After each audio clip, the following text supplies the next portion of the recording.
Hello friends, this is Sushant Tiwari and today I am going to discuss Carlyle versus Carbolic Small Ball Company case। ये case contract act के important cases में से है। तो आइए देखते हैं कि इस केस में क्या होता है। तो इसके फैक्ट्स जो हैं आप लोगों ने पढ़ा भी होगा शायद।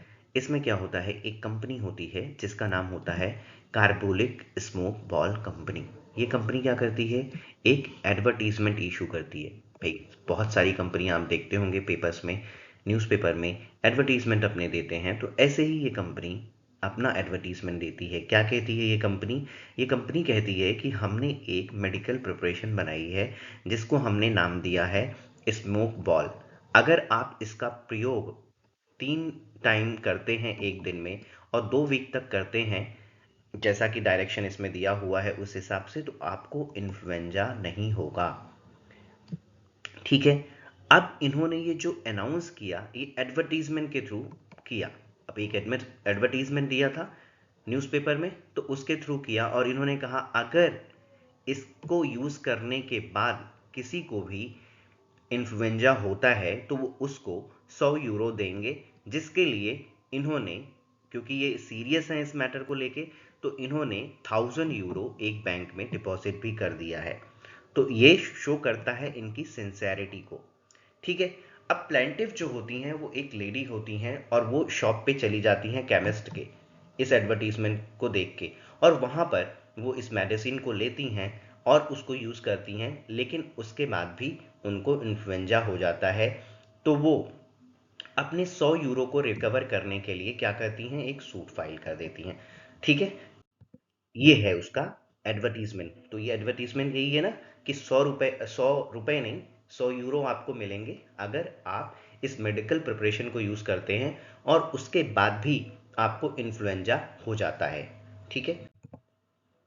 अब इसमें डिफेंडेंट जो कंपनी है वो क्या कहती है, कंपनी कहती है कि लुक, हमने यहाँ पर किसी भी तरीके का कॉन्ट्रैक्ट नहीं होता है, बिकॉज हमने कुछ भी प्रॉमिस नहीं कर रखा है। तो डिफेंडेंट कहते हैं कि ये जो हमने एडवर्टीजमेंट दिया था ये बहुत वेग है, to be treated as a definite offer. तो ना तो ये किसी तरीके का ऑफर ऑफर नहीं है, ना ऑफर है ना प्रपोजल है। ठीक है। तो जब ना ऑफर है और प्रपोजल नहीं है, तो अगर आपने ऑफर और प्रपोजल ही नहीं है तो किसी भी तरीके का तो फिर तो कॉन्ट्रैक्ट होता ही नहीं है, क्योंकि इन्होंने कोई प्रॉमिस किया ही नहीं है। ठीक है। तो अब ये इन्होंने कहा, फिर इन्होंने कहा कि जो एडवर्टीजमेंट है वो सिर्फ एक पफ है। पफ मतलब उसको बढ़ा चढ़ा के इन्होंने ऐसे बोला है, बाकी देवर नॉट सीरियस एनफ। ठीक है। फिर contract can not be with everybody. यहाँ पे ये बहुत इंपॉर्टेंट चीज़ है। ये डिफेंडेंट क्या कह रहे हैं कि भाई कॉन्ट्रैक्ट जो है ना वो आप सबसे नहीं कर सकते हो, तो उसके लिए कोई डेफिनेट पर्सन होने चाहिए।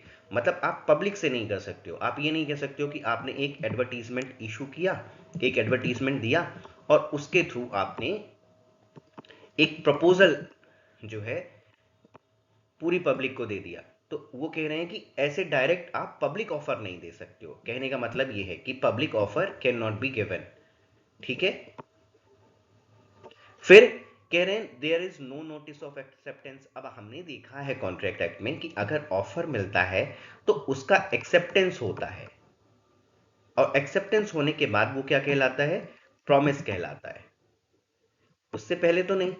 तो ये कह रहे हैं कि किसी तरीके का एक्सेप्टेंस हुआ ही नहीं है, तो किसी तरीके का क्या नहीं हुआ, कॉन्ट्रैक्ट नहीं होगा। प्रॉमिस ही नहीं होगा तो कॉन्ट्रैक्ट कैसे होगा। फिर नो कंसिडरेशन। अब हम जानते हैं कि कंसिडरेशन बहुत इंपॉर्टेंट पार्ट होता है, तो उन्होंने कहा कि कोई कंसिडरेशन भी नहीं है। अब इसमें कोर्ट क्या कहते हैं वो देखते हैं।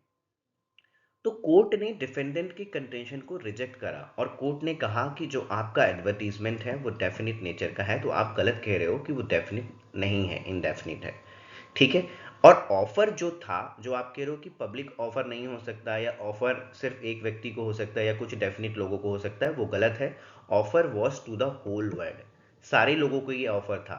सारे लोगों को ये ऑफर क्या था कि अगर वो मेडिकल प्रिपरेशन को यूज़ करते हैं, अगर वो मेडिकल जो प्रिपरेशन है उसको यूज़ करते हैं प्रेस्क्रिप्शन के हिसाब से, तो दैट मीन कि वो उसको एक्सेप्ट कर रहे हैं।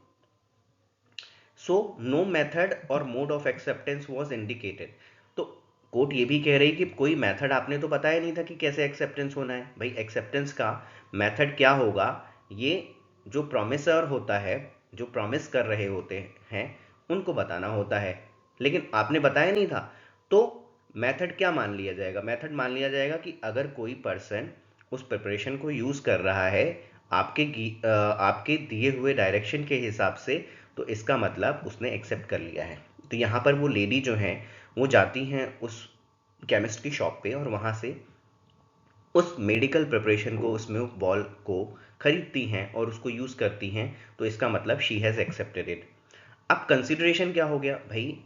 आपके एडवर्टीजमेंट के बेसिस पे उन्होंने इनकन्वीनियंस उठाया, उन्होंने ये जहमत उठाई कि वो वहाँ पर केमिस्ट की शॉप पे जाती हैं, वहाँ पर पैसे पे करती हैं और वो जो पर्टिकुलर एक दवा होती है उसको खरीदती हैं। तो ये क्या हो गया? कंसिडरेशन ही तो हो गया ना। Therefore plaintiff was entitled to get the reward of 100 euro. तो इसी वजह से 100 यूरो जो है वो डिफेंडेंट कंपनी के थ्रू प्लेंटिफ को मिलने चाहिए। तो ये समझ में आ गया, ये पब्लिक ऑफर था। पब्लिक ऑफर मतलब कि इन्होंने पूरी पब्लिक के साथ ये प्रॉमिस किया था, पूरी पब्लिक को ऑफर दिया था कि अगर उनमें से कोई भी उस पर्टिकुलर मेथड को यूज़ करता है, मतलब वो जाते हैं और केमिस्ट की शॉप पे वो पर्टिकुलर मेडिकल प्रिपरेशन को खरीदते हैं और उसको उस मैनर में यूज़ करते हैं जैसा कि दिया हुआ है, तो इसका मतलब एक हो गया कि ये जो एक्सेप्टर है उनकी तरफ से एक्सेप्टेंस हो गई कि हाँ वो इस एग्रीमेंट में एंटर हो रहे हैं, इस कॉन्ट्रैक्ट में एंटर हो रहे हैं। ठीक है, तो आई थिंक ये आपको समझ में आया होगा। Thank you.